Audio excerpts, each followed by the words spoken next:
ചെയ്യണം. യെസ്. എനിക്കെന്താ വെച്ചാൽ എക്സ്പീരിയൻസ് ഇസ് എവറിത്തിങ്. Yeah. നമ്മളിവിടെ ജീവിച്ചിരിക്കുന്ന ഈ ലോകത്ത് ജീവിച്ചിരിക്കുന്നത് ഇത് അനുഭവിച്ചറിയാനാണല്ലോ ജീവിതം. അല്ലെങ്കിൽ നമ്മൾ എവിടെയെങ്കിലും ഒരു സൈഡിലിരിക്കുന്നു, എല്ലാവരും അവരവരുടെ എക്സ്പീരിയൻസസ് സോഷ്യൽ മീഡിയയിൽ പറയുന്നു, ഓരോരുത്തരുടെ ട്രാവൽ ലോഗ്സ് കണ്ട് ആ ഇതാണെന്നങ്ങ് വിചാരിക്കും. മതിയോ, നമുക്ക് അവിടെയൊക്കെ ട്രാവൽ ചെയ്യണ്ടേ, നമുക്ക് ഓരോ സ്ഥലം കാണണ്ടേ. ആ ഒരു അതെല്ലാവരിലുള്ള വാസന ആയിരിക്കില്ല. ചിലവർ ഹാപ്പിയാണ് വീട്ടിലിരുന്നിട്ട് എനിക്കിതൊക്കെ കണ്ടാൽ മതി, അതവരുടെ കാഴ്ചപ്പാടാണ്. പക്ഷെ ഞാനത് ഒട്ടും കംഫർട്ടബിൾ അല്ല. എനിക്ക് എക്സ്പീരിയൻസ് ചെയ്യണം ലൈഫ്.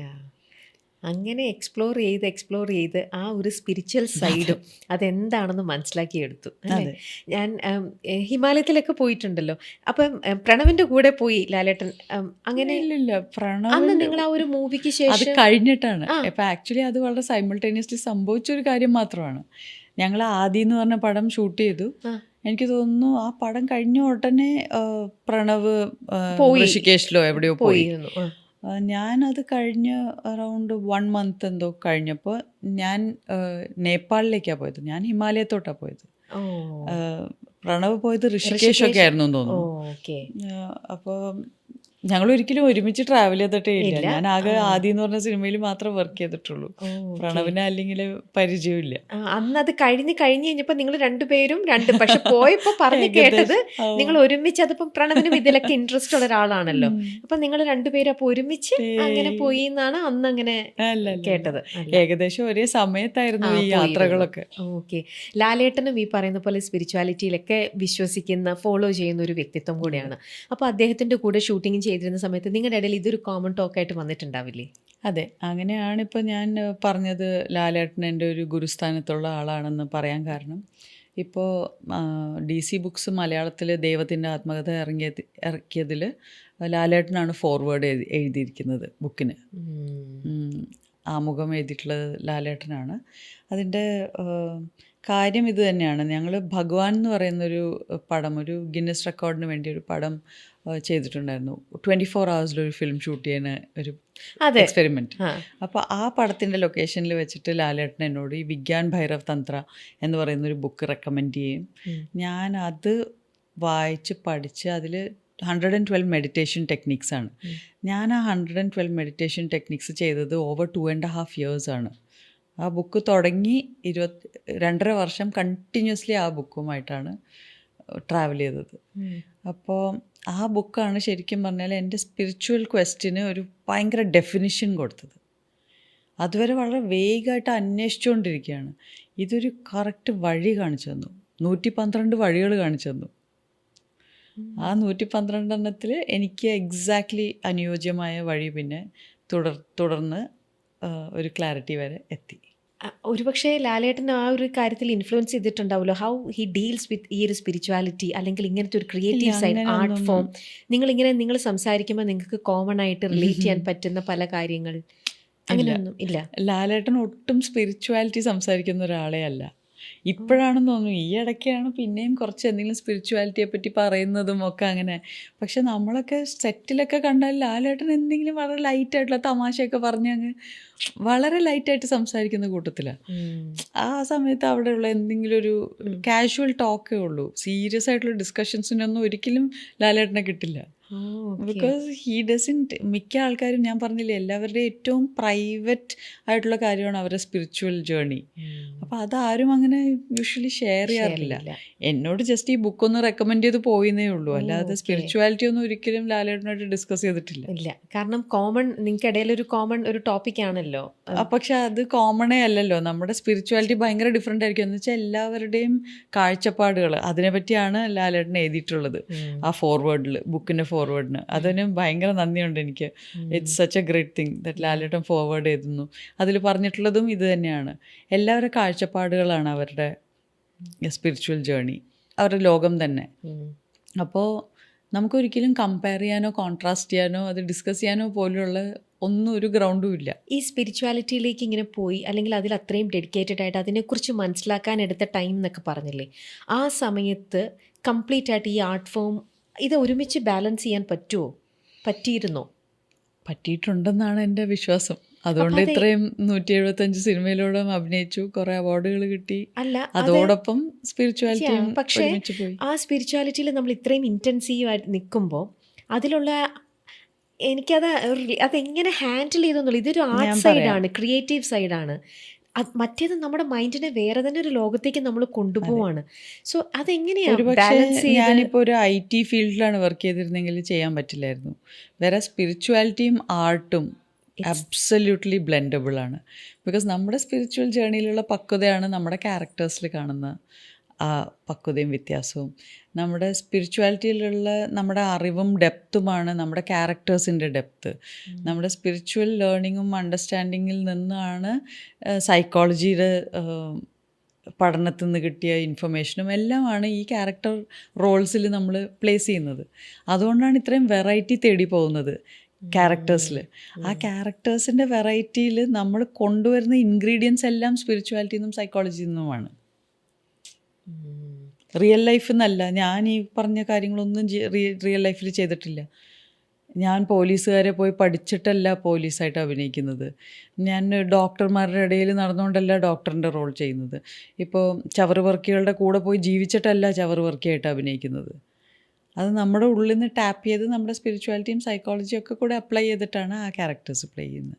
അപ്പോൾ ഒരു ആക്ടറായ സ്ഥിതിക്ക് ഇത് ഒരുപാട് ഹെൽപ്പ് ചെയ്തു. ഇൻഫാക്റ്റ് എല്ലാം കോംപ്ലിമെൻ്ററി ആയിരുന്നു. അതേപോലെ ഒരു ആക്ടറിന് റെസ്പോൺസിബിലിറ്റീസ് കുറവാണ്. നമുക്കിഷ്ടം പോലെ സമയമുണ്ട് സ്പിരിച്വാലിറ്റിയിൽ ടൈം സ്പെൻഡ് ചെയ്യാൻ. ഒരു ഡയറക്ടറോ സ്ക്രിപ്റ്റ് റൈറ്ററോ ആണെങ്കിൽ ആ പടം ചെയ്തുകൊണ്ടിരിക്കുമ്പോൾ അവർക്ക് വേറെ ഒന്നും ചെയ്യാൻ ടൈം കിട്ടില്ല, വേറെ ഒന്നും ചെയ്യാൻ പറ്റില്ല. ഒരു ആക്ടർ എന്ന നിലയ്ക്ക് ഒരു ദിവസത്തിൽ ആക്ച്വലി എത്ര മണിക്കൂർ ആണ് നമ്മൾ വർക്ക് ചെയ്യുന്നതെന്ന് ചോദിച്ചാൽ മിനിറ്റുകളാണ്. നമ്മൾ രാവിലെ വന്ന് മേക്കപ്പ് ഇട്ട് കോസ്റ്റ്യൂം ഇട്ട് ഇരിക്കുന്നു എന്നേ ഉള്ളൂ. ആ ആക്ഷനും കട്ടിൻ്റെ ഇടയിലാണ് ഞങ്ങളുടെ ജോലി സമയം. ആക്ച്വലി നമ്മൾ ഞങ്ങളുടെ ക്രാഫ്റ്റ് ചെയ്യുന്നത്. അതൊരു ദിവസത്തിൽ എത്ര മിനിറ്റ് ആയിരിക്കും? 1 മണിക്കൂറിന് മുകളിൽ എന്തായാലും ആരും ആക്ട് ചെയ്യുന്നില്ല in A given day. Because ബാക്കി സമയം പോകുന്നത് ലൈറ്റപ്പിനും സെറ്റ് ചെയ്യാനും റിഹേഴ്സൽസിനും എല്ലാത്തിനുമാണ്. ആക്ച്വലി അഭിനയിക്കുന്നത് ഫ്യൂ മിനിറ്റ്സ് ആണ്. ബാക്കി സമയം മുഴുവൻ ഞങ്ങളൊരു കാരവാനിലോ എവിടെയെങ്കിലും ഒരു റൂമിൽ ഇരിക്കുകയാണ്. അവിടെ എന്താ ചെയ്യുന്നത്? മിക്ക ആൾക്കാർ ഈ പറഞ്ഞ പോലെ സോഷ്യൽ മീഡിയ സ്ക്രോൾ ചെയ്യുന്നു, ചിലവർ ബുക്ക് വായിക്കുന്നു, ചിലവർ ഫോൺ കോൾസ്, ചിലവർ അവർ വേറെ ഓൾട്ടർനേറ്റ് ബിസിനസ്സസ് നടത്തുന്നു, പല കാര്യങ്ങൾ ചെയ്യുന്നു ഈ സമയത്ത്. അപ്പോൾ ആ സമയം മുഴുവൻ ഞാൻ സ്പിരിച്വാലിറ്റിക്ക് സ്പെൻഡ് ചെയ്തിരുന്നു. ലൊക്കേഷനിലാണെങ്കിലും പണ്ട് പഠനത്തിൽ യൂസ് ചെയ്തിരുന്നു. അപ്പോൾ ഞാൻ ലൊക്കേഷനിലാണെങ്കിലും പഠിച്ചുകൊണ്ടിരിക്കും. അതുകൊണ്ടാണ് പഠിത്തം വീക്കാവാതെ കണ്ടിന്യൂ ചെയ്യാൻ പറ്റിയത്. അപ്പോൾ ആക്ടിങ് മാത്രമേ ഉള്ളൂ ശരിക്കും പറഞ്ഞാൽ ഇത്രയും നമ്മുടെ പേഴ്സണൽ ലൈഫിന് സമയം തരുന്നൊരു കരിയർ. അതുകൊണ്ട് സ്പിരിച്വാലിറ്റിയിൽ ഡെപ്തിൽ പോയി അതിൻ്റെ കാര്യങ്ങൾ മനസ്സിലാക്കാൻ സാധിച്ചു. അതെ, ത്രൂ ദാറ്റ് ആക്ടിങ്ങിലോട്ടും അതിൻ്റെ ഉപകാരം ഉണ്ടായി. ഇങ്ങോട്ടും അങ്ങോട്ടും വളരെ കോംപ്ലിമെൻ്ററി ആയിട്ടാണ് പോയത്. ഇല്ല, എനിക്ക് തൊട്ട് മുന്നിൽ ഒരാൾ നിന്ന് സംസാരിക്കുമ്പോൾ അവരുടെ കണ്ണ് നോക്കി അവർ കള്ളം പറയുന്നുണ്ടെങ്കിൽ ആ വ്യക്തി കള്ളമാണ് പറയുന്നത് എന്ന് ജഡ്ജ് ചെയ്യാൻ പറ്റും എന്ന് കേട്ടിട്ടുണ്ട്. ഞാനത് പണ്ട് ഒരു ഇൻ്റർവ്യൂവിൽ ഈ കണ്ണിൻ്റെ പൊസിഷൻ ലെഫ്റ്റ് റൈറ്റ് പോകുന്നത് അങ്ങനെയൊക്കെ ഞാൻ പറഞ്ഞത്.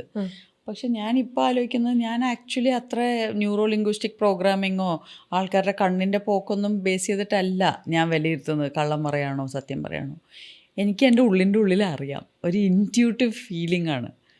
എനിക്ക് എൻ്റെ മുമ്പിലിരുന്ന ഒരാൾ കള്ളം പറയുന്നുണ്ടെങ്കിൽ എനിക്ക് ജസ്റ്റ് ഇങ്ങനെ ഒരു എൻ്റെ ഉള്ളിലേ തോന്നും, ഇതെന്തോ കള്ളമാണല്ലോ എന്ന് വെറുതെ തോന്നും. അതാണ് സത്യം. ഇൻറ്റ്യൂഷനാണ്. അതും കേട്ടിട്ടുണ്ട്. പൊതുവെ എല്ലാ കാര്യത്തിലും മുന്നിൽ എന്താണ് മുൻവിധി, ഇൻറ്റ്യൂഷൻ ഭയങ്കരമായിട്ടും ഉള്ള ഒരാളാണ്. അതെങ്ങനെയാണ്? അത് ഇൻറ്റ്യൂഷൻ നമ്മൾ വളർത്തിയെടുക്കേണ്ട ഒരു സ്കില്ലാണ്. അത് നമുക്ക് എല്ലാവർക്കും ജന്മന അത്യാവശ്യം ഇൻറ്റ്യൂഷൻ ഉണ്ടാവും. പിന്നെ കൂടുതലും സ്പിരിച്വാലിറ്റിയും അല്ലെങ്കിൽ കുറച്ചുകൂടിയും മെഡിറ്റേഷനൊക്കെ ചെയ്യുന്നവർക്ക് അത് നാച്ചുറലി കൂടും. അത് കൂടാതെ എല്ലാവർക്കും ചെയ്യാവുന്ന ഒരു എക്സ്പെരിമെൻ്റ് എന്ന് പറഞ്ഞാൽ നമ്മൾ പലപ്പോഴും പറയും, അത് സംഭവിച്ചല്ലേ, എനിക്കങ്ങനെ തോന്നിയിരുന്നു ഇങ്ങനെ വരുന്നു. എല്ലാവർക്കും ആ തോന്നൽ വരുന്നുണ്ട്, പക്ഷെ അവർ ആ തോന്നലിന് ഒന്നും ചെയ്യുന്നില്ല. തോന്നിയിട്ട് പിന്നെ നിങ്ങൾ എന്ത് ചെയ്തു? അതെവിടെയെങ്കിലും എഴുതിയിട്ടോ, അല്ലെങ്കിൽ ആ തോന്നലിനെ ബേസ് ചെയ്ത് നിങ്ങളുടെ തീരുമാനങ്ങൾ മാറ്റിയോ, ആ തോന്നൽ ബേസ് ചെയ്ത് നിങ്ങൾ വേറെ എന്തെങ്കിലും ചെയ്തോ, വേറെ ആരോടെങ്കിലും പറഞ്ഞോ? ഇല്ല, അതങ്ങ് വിട്ടു. അപ്പോൾ ആ തോന്നലിൻ്റെ പിന്നാലെ നമ്മൾ കണ്ടിന്യൂ ചെയ്ത് എന്തെങ്കിലും ആക്ഷൻ എടുത്താൽ അങ്ങനത്തെ തോന്നലുകൾ കൂടും. ആ തോന്നലാണ് ഇൻറ്റ്യൂഷൻ. എനിക്കങ്ങനെ തോന്നി എന്ന് പറയുന്നതാണ് ഇൻറ്റ്യൂഷൻ. എനിക്ക് അവരെന്നോട് കള്ളം പറയണമെന്ന് തോന്നി, ഓക്കെ, തോന്നിയെങ്കിൽ അതെങ്ങനെ കണ്ടുപിടിച്ചു അത് കള്ളമായിരുന്നു എന്ന്? ആ കള്ളമായിരുന്നു എന്ന് കണ്ടുപിടിക്കുന്നതിലാണല്ലോ എൻ്റെ ഇൻറ്റ്യൂഷൻ കറക്റ്റായിരുന്നു അതെ എന്ന് പറയാൻ പറ്റുന്നത്. അതെ അപ്പോൾ അതിൻ്റെ പിന്നാലെ ഒരു ആക്ഷൻ ഉണ്ട്. അപ്പോൾ നമ്മൾ ചിലപ്പോൾ ജസ്റ്റ് അപ്പുറത്തിരിക്കുന്ന ഒരാളോട് പറഞ്ഞിട്ടുണ്ടാവും, അവരെന്നോടാ പറഞ്ഞത്, എനിക്ക് കള്ളമായിട്ട് തോന്നി. അപ്പോൾ അവർ പറയാണ് ആ ശരിയാ എന്ന് വെച്ചാൽ ഇതിന് തൊട്ട് മുമ്പ് ഇങ്ങനെയൊക്കെ ആയിരുന്നു. അപ്പം നമുക്ക് മനസ്സിലാവും ശരി, സോ എൻ്റെ തോന്നൽ കറക്റ്റായിരുന്നു അല്ലേ. അങ്ങനെ ഇപ്പോൾ നമുക്ക് തോന്നുകയാണ് ഇന്ന് അവിടെ പോകണ്ട, പിന്നെ നമ്മൾ അറിയാണ് അവിടെ എന്തോ ഒരു ആക്സിഡൻറ്റ് സംഭവിച്ചു. അപ്പം നമുക്ക് തോന്നുക അയ്യോ ഭാഗ്യം എൻ്റെ ആ തോന്നൽ ഞാൻ ഫോളോ ചെയ്തത്. അപ്പോൾ ഓരോ പ്രാവശ്യം നമ്മുടെ തോന്നലിനെ ബേസ് ചെയ്ത് നമ്മൾ അതിൻ്റെ ഒരു ക്ലാരിഫിക്കേഷൻ വരെ പോയാൽ നമുക്ക് മനസ്സിലാവും നമ്മുടെ തോന്നലുകൾ ആക്ച്വലി ഇൻറ്റ്യൂഷൻ ആണോ അതോ വെറുതെ നമ്മുടെ മൈൻഡിൻ്റെ പല പേടികളും പാരനോയ ആണോ എന്നുള്ളത്. ആ ഒരു ഡിസ്റ്റിങ്ഷൻ കിട്ടി തുടങ്ങി കഴിയുമ്പോൾ ഇതൊരു സ്കില്ലാണ്. നമ്മൾ ഇൻറ്റ്യൂഷൻ വളർത്തിയെടുക്കുന്ന ഒരു സ്കില്ലാണ്. അപ്പം നമ്മുടെ ബ്രെയിൻ തന്നെ ആ കോറിലേഷൻ ഉണ്ടാക്കി തുടങ്ങും. ഓ ഇങ്ങനെ സംഭവിക്കുമ്പോൾ എനിക്കിങ്ങനെ ഫീൽ ചെയ്യുമ്പോൾ ഇത് ശരിക്കും നടക്കാൻ പോകുന്ന ഒരു കാര്യത്തിൻ്റെ ഒരു സൂചനയാണ്. എനിക്കിങ്ങനെ തോന്നുമ്പോൾ അത് വെറുതെ എൻ്റെ മനസ്സിലെ ഒരു പേടിയാണ്. ആ ഡിസ്റ്റിങ്ഷൻ നമ്മുടെ ഉള്ളിൽ വന്നു തുടങ്ങും. അപ്പോൾ അങ്ങനൊരു ഇൻറ്റ്യൂഷൻ വരുമ്പോൾ ഇപ്പോൾ ഒരു സ്ഥലത്തേക്ക് പോവുകയാണെന്നുണ്ടെങ്കിൽ നമ്മുടെ മനസ്സിലേക്ക് അത് തട്ടും, ശരിക്കും നമുക്ക് ഫീൽ ചെയ്യാം അത് നമുക്ക് വേണോ വേണ്ടയോ എന്നുള്ളത്. ആ ഒരു ഫീൽ അടിച്ചാൽ അപ്പോൾ ലെന ചെയ്യില്ല, പിന്നെ പോവില്ല, യൂഷ്വലി ചെയ്യില്ല. അല്ലെങ്കിൽ എന്തെങ്കിലും ഞാൻ വെയിറ്റ് ചെയ്തിരിക്കും, അത് തന്നെ എങ്ങനെയെങ്കിലും മാറിപ്പോവും. ലൈക്ക് ഞാനൊരു എക്സാമ്പിൾ പറയാം. ഈ ഇൻറ്റ്യൂഷൻ തോന്നുന്നത് വളരെ ലാസ്റ്റ് മിനിറ്റ് അല്ല. നേരത്തെ ഒരാൾ നമ്മളെ മീറ്റ് ചെയ്യുമ്പോൾ തന്നെ അല്ലെങ്കിൽ ഒരു കാര്യം നമ്മൾ കേൾക്കുമ്പോൾ തന്നെ നമ്മുടെ ഉള്ളിൽ, എൻ്റെ രീതി ഇതാണ്, എൻ്റെ ഉള്ളിൽ അതിലൊരു ഒരു സ്പാർക്കോ ഒരു സുഖം തോന്നുന്നുണ്ടെങ്കിൽ ദാറ്റ്സ് എ റൈറ്റ് പാത്ത്. എനിക്ക് തോന്നുന്നുണ്ടെങ്കിൽ റോങ് ആണ് ആ വഴി, എനിക്ക് പറ്റിയ വഴിയല്ല, ഞാൻ അതല്ല ചെയ്യേണ്ടത്, അങ്ങോട്ട് പോകണ്ട.